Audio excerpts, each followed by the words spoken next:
didukung oleh Selamat sore pemirsa, saya Tasya Lutmila kembali menjumpai Anda dalam program Inspirasi Ramadan. Inspirasi Ramadan ini akan hadir selama bulan Ramadan dan menghadirkan sejumlah tokoh dari berbagai bidang. Dan sore ini di studio kami telah hadir Jayadi Hanan, pengamat politik dari Universitas Paramadina dan juga Direktur Eksekutif SMRC. Selamat sore Pak Jayadi. Assalamualaikum. Ya. Assalamualaikum, waalaikumsalam warahmatullahi wabarakatuh, dan terima kasih sudah hadir di studio kami. Kalau kita sore ini akan berbicara tentang santun dalam berpolitik. Kalau kita tahu politik itu kan sebenarnya hakikatnya adalah mengejar kekuasaan. Nah, Islam sendiri sebenarnya memaknai politik itu seperti apa sih Pak Jayadi? Iya, politik itu kan secara luas bisa diartikan mengelola urusan orang banyak, ya. Artinya mengelola kepentingan orang banyak, dan mengelola kepentingan orang banyak itu kalau dilakukan dengan ikhlas dalam Islam itu suatu ibadah yang nilainya berlipat-lipat gitu. Karena dia tidak hanya mengurusi menyelesaikan urusan-urusan yang terkait dengan pribadi orang, tapi juga menyelesaikan urusan yang terkait dengan publik, dan itu tidak gampang. Itu juga menyangkut banyak sekali orang dari berbagai rupa-rupa kelompok, ya. Nah, kalau itu bisa diurus dengan baik dengan cara dalam arti politik, maka kemudian itu dalam Islam saya kira itu sesuatu yang mestinya bernilai ibadah, ya. Asal orang yang bersangkutan melakukannya dengan ikhlas. Gitu. Dengan ikhlas, oke. Jadi sebenarnya Islam itu terhadap politik tidak kemudian menentang sama sekali, ya? Tidak politik dalam arti karena kekuasaan diperlukan untuk menyelenggarakan urusan-urusan orang banyak, gitu. Tanpa kekuasaan misalnya membangun jalan untuk orang banyak, itu kan akan sulit kalau dilakukan oleh sendiri-sendiri. Iya. Kemudian memang harus ada pemimpinnya. Harus ada yang mengelola, mengatur gitu. Maka itu yang disebut ulil amri dalam Islam, orang-orang yang mengurusi urusan orang banyak. Memang ada dalam Islam, cuma dia memang harus dilakukan dengan cara-cara yang sesuai dengan kaidah-kaidah Islam. Nah, gitu. itu di situ mungkin titik pentingnya. Ketika politik itu sebenarnya kalau kita pelajari dari ilmu-ilmu teori-teori politik itu menghalalkan berbagai cara untuk mendapatkan kekuasaan. Nah, kalau dari sudut pandang Islam sejauh mana sih halalnya itu bisa menggunakan berbagai cara, Pak Jayadi? Ya, cara-cara itu saya kira sepanjang yang saya ketahui akan halal dalam Islam sepanjang dia tidak menabrak hak orang lain. Yang kedua, dia dilakukan dengan cara adil, ya. Artinya ketika kita menyelenggarakan kekuasaan itu, mengejar kekuasaan itu atau memperoleh kekuasaan itu dilakukan dengan cara yang adil, tidak melakukan kezaliman.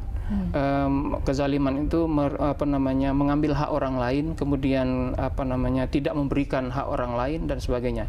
Nah, kekuasaan yang diselenggarakan dengan cara-cara seperti itu adalah kekuasaan yang tidak Islami. Meskipun kita tahu bahwa praktek-praktek kekuasaan yang kita kenal itu cenderung menganggap bahwa antara keadilan dengan kekuasaan itu seringkali dianggap sesuatu yang bertentangan, kan itu. Bahkan sekarang ini ada beberapa orang yang bilang kalau politisi disandingkan dengan jujur itu sesuatu yang tidak bisa bersatu, gitu. Jadi seolah-olah kalau orang bilang kamu politisi jujur aneh ya, gitu. Terus kamu jujur kok jadi politisi aneh ya, gitu. Jadi seolah-olah sesuatu yang bertentangan. Tapi dalam Islam seharusnya dua hal itu tidak bertentangan. Karena politik itu sendiri kalau kita artikan sebagai upaya untuk mengelola kekuasaan untuk kepentingan orang banyak, maka itu harus dilakukan dengan cara yang jujur, dengan cara yang adil. Jujur dan adil itu kemudian akan membawa orang yang bersangkutan kepada takwa, ya. Dalam Islam i'dilu wa aqrabu littaqwa, misalnya. Bersikap adillah kamu, maka kamu akan memperoleh lebih dekat kepada takwa. Nah, kita tahu misalnya kita bicara bulan Ramadan, kan? Ramadan itu tujuan utamanya kan ya ayyuhallazina amanu kutiba alaikumusiyam kama kutiba alal ladzina min qablikum la'alakum tattaqun, kan gitu. Jadi diwajibkan kepada setiap orang Islam beriman untuk berpuasa sebagaimana umat-umat terdahulu. Tujuannya adalah supaya bertakwa, gitu. Nah, dalam melaksanakan politik, salah satu dimensi yang dilakukan dalam politik adalah keadilan. Nah, keadilan itu adalah juga jalan kepada takwa. Jadi sinkron dia antara tujuan yang diingin dicapai melalui berpuasa dengan tujuan dalam politik kalau kita melakukan keadilan. Jadi seharusnya memang Islam tidak apa namanya alergi dengan politik. Cuman memang Islam harus memberikan sumbangan-sumbangan yang positif kepada perbaikan praktek-praktek politik. Misalnya bagaimana Islam membantu para politisi untuk yakin bahwa kalau dia menjadi politisi yang jujur, dia akan sukses sebagai politisi gitu. Atau seorang politisi yang dipengaruhi oleh Islam harus sadar bahwa misalnya kalau dia berpolitik dengan cara memperhatikan orang banyak, peduli dengan nasib rakyat secara baik, secara benar gitu, maka dia juga akan memperoleh pahala, menjadi politisi yang sukses gitu. Nah, itu kan idealnya Pak Jayadi. Idealnya, kalau kita lihat realitas politik saat ini, saat ini atau kita kelompokkan setelah pasca pemilu 2014 kemarin, Anda melihatnya saat ini bagaimana sih kondisinya? Apakah kita sudah santun berpolitik di mata Islam?